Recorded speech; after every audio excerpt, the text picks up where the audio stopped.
Hello friends, आज हम पढ़ रहे हैं केमिस्ट्री का फर्स्ट चैप्टर जो कि क्लास 10 सीबीएसई का एक पार्ट है। और ये चैप्टर केमिस्ट्री में काफ़ी इंपॉर्टेंस रखता है और आगे के चैप्टर्स में भी इसका काफ़ी सारा यूज है। तो हम स्टार्ट करते हैं फर्स्ट चैप्टर हमारा, जिसका नाम है केमिकल रिएक्शन एंड इक्वेशन। सबसे पहले हम देखते हैं इस चैप्टर के अंदर फर्स्ट टॉपिक हमारा चेंजेज। बेसिकली आप सभी बच्चे जानते हैं कि 9th क्लास से आपने देखा होगा चेंजेज बेसिकली दो टाइप के होते हैं। पहला है फिजिकल चेंजेज, दूसरा है केमिकल चेंजेज। नाम भी आपने पहले इसका सुना है। फिजिकल चेंजेज में क्या होता है, एक रिवर्सिबल प्रोसेस है। फिजिकल चेंजेज का मतलब है कि हमें जो इनिशियल ऑब्जेक्ट था वो वापस गेन हो जाता है। जैसे मैं आपको एग्जांपल से समझाता हूं, अगर हम फ्रीजर से आइस का एक छोटा सा पीस निकालें और उसे ग्लास के अंदर डालें तो ये आइस किस में कन्वर्ट हो जाएगा, वाटर में। अब अगर इस वाटर को हम वापस फ्रीजर के अंदर रखें तो ये वाटर किस में कन्वर्ट हो जाएगा, आइस में। मतलब हमारा इनिशियल ऑब्जेक्ट क्या था, आइस। थोड़े टाइम बाद वो किस में कन्वर्ट हुआ, वाटर में। और वाटर को हमने फ्रीजर के अंदर रखा तो वापस किस में कन्वर्ट हो गया, आइस में। मतलब मुझे मेरा इनिशियल ऑब्जेक्ट वापस मिल गया। तो ऐसे चेंजेज जिसके अंदर हमें इनिशियल ऑब्जेक्ट वापस मिल जाए तो वो चेंजेज किसके अंदर आते हैं, फिजिकल चेंजेज। एक और एग्जांपल हम ले सकते हैं, मेल्टिंग ऑफ वैक्स। अगर हम किसी भी वैक्स को मेल्ट करते हैं तो उसे हम वापस कन्वर्ट कर सकते हैं। जैसे फॉर एग्जांपल हम एग्जांपल लेते हैं, कैंडल है। कैंडल को हम लोग जलाते हैं तो वो वैक्स में कन्वर्ट हो जाता है। उस वैक्स से हम वापस कैंडल का कुछ फॉर्मेट वापस बना सकते हैं। ठीक है दोस्तों, उसके बाद हम बात करते हैं केमिकल चेंजेज।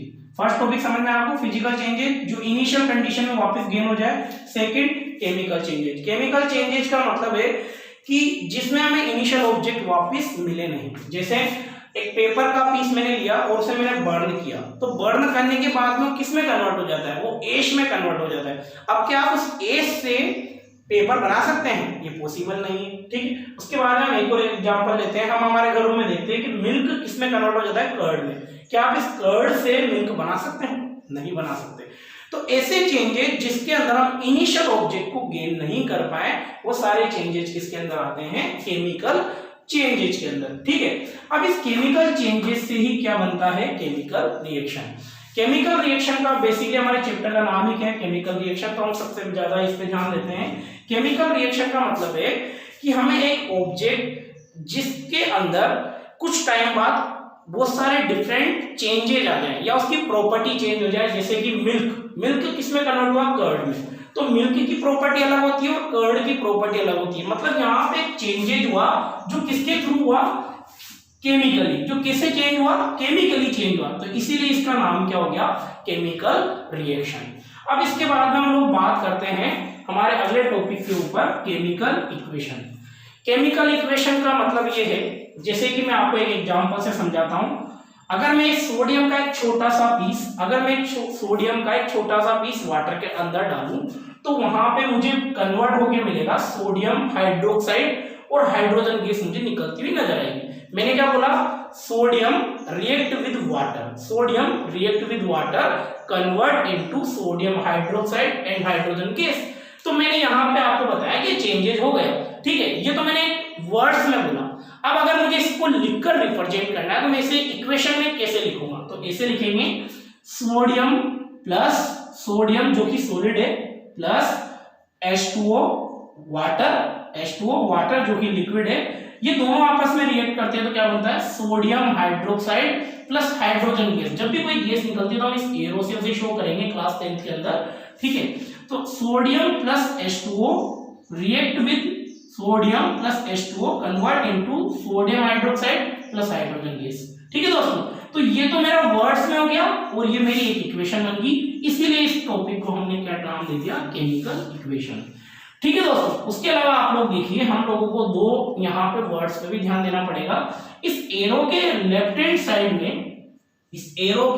साइड में जो भी एलिमेंट्स या कंपाउंड होंगे उन्हें हम लोग नाम देंगे रिएक्टेंट, और जो हमें मिलकर बनेगा, जो भी हमें गेन होगा, उसे हम नाम देंगे प्रोडक्ट। क्या नाम देंगे, एलएचएस में जो भी हमने लिया है, जो भी हमने बनाने के लिया है, उसे हम नाम देंगे रिएक्टेंट। और जो हमें मिलेगा, जो थोड़े टाइम बाद मिलेगा रिएक्ट होकर, उसे हम लोग बोलेंगे प्रोडक्ट। इसके बाद हम लोग अगला टॉपिक देखते हैं।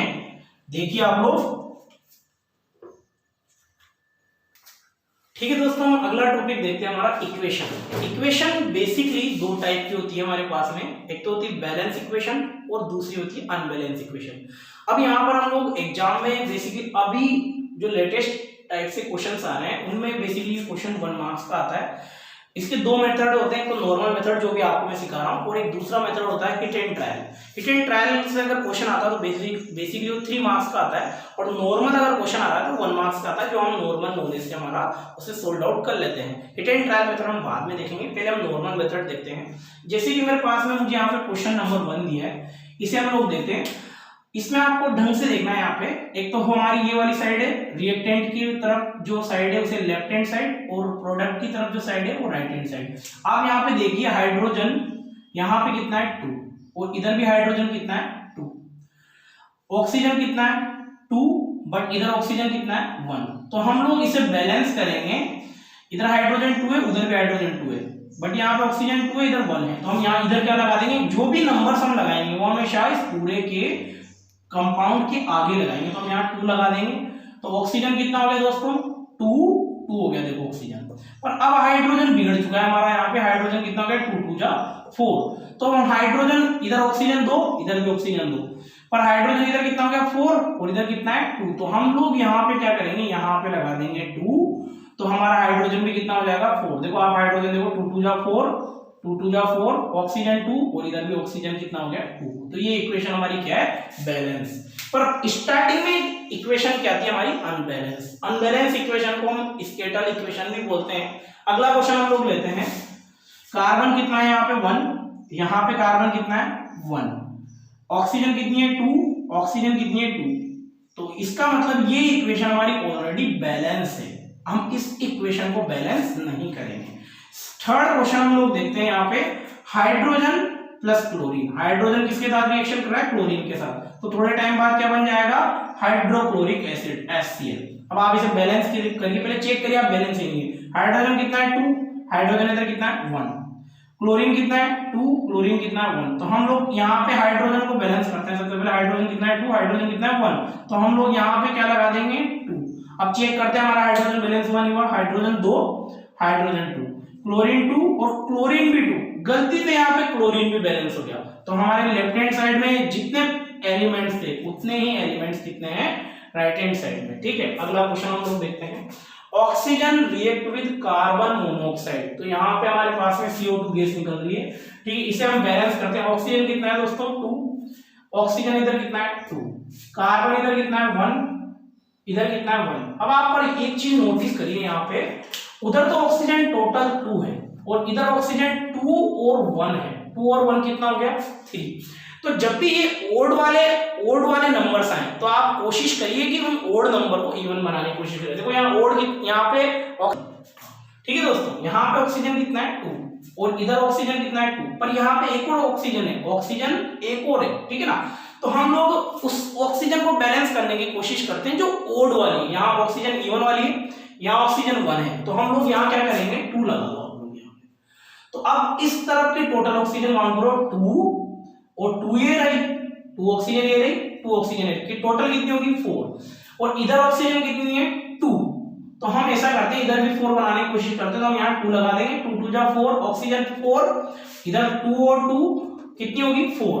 कार्बन चेक करो आप लोग, कार्बन कितना है इधर 2 और इधर भी कितना है 2। तो ये इक्वेशन हमारी क्या हो गई, बैलेंस। अगला क्वेश्चन हम लोग देखते हैं दोस्तों, क्वेश्चन नंबर 4 हो गया।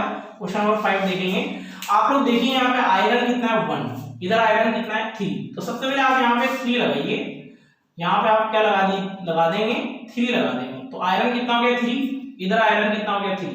अब आप आगे देखिए हाइड्रोजन कितना है इधर 2 और इधर हाइड्रोजन कितना है 2। उसके बाद में हम ऑक्सीजन देखिए आप लोग, यहाँ पे ऑक्सीजन कितनी है 4 और इधर ऑक्सीजन कितना है ओनली 1। तो हम यहाँ पे क्या लगाते हैं, हम यहाँ पे 4 लगाते हैं। तो ऑक्सीजन तो कितनी होगी मेरे पास में 4 हो गई। मेरा यहाँ पे आयरन 3 है, इधर भी आयरन 3 है। यहाँ पे अब हाइड्रोजन बिगड़ गई मेरी, देखो दोस्तों इधर तो हाइड्रोजन 2 है और इधर हाइड्रोजन मेरी 4 2 जा 8 हो गई। अब मैं उधर ऐसा करता हूँ, उधर भी 8 बनाने की कोशिश करता हूँ, तो मैं यहाँ क्या लगा दूंगा 4।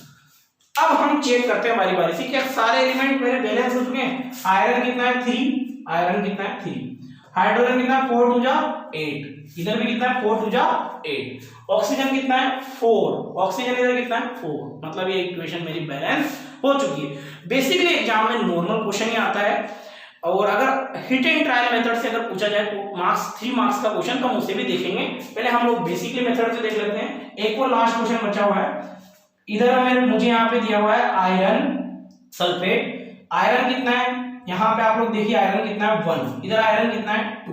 तो सबसे पहले मैं यहाँ 2 लगाता हूँ, 2 लगा दिया मैंने, तो इधर आयरन कितना हो गया मेरे पास में, देखिए आप लोग 2 आयरन, इधर भी 2 आयरन। उसके बाद मैं सल्फर देखता हूँ, मेरे पास में सल्फर कितना है, ये देखो यहाँ पे आपको दिख रहा होगा 2 सल्फर हो गया। और इधर मैं चेक करूंगा टोटल सल्फर कितना है 1 2, इधर भी 2 है। ऑक्सीजन काउंट करते हैं दोस्तों हम लोग, 2 4 जा 8, इधर टोटल ऑक्सीजन कितनी है 8। आप इधर भी काउंट करिए, ऑक्सीजन 3 प्लस 2 5, 5 प्लस 3 8। मेरे इधर जितने एलिमेंट्स हैं उधर भी उतने ही एलिमेंट्स हैं। इसके बाद में हम लोग अगला टॉपिक देखते हैं, आप लोग ध्यान से देखिएगा।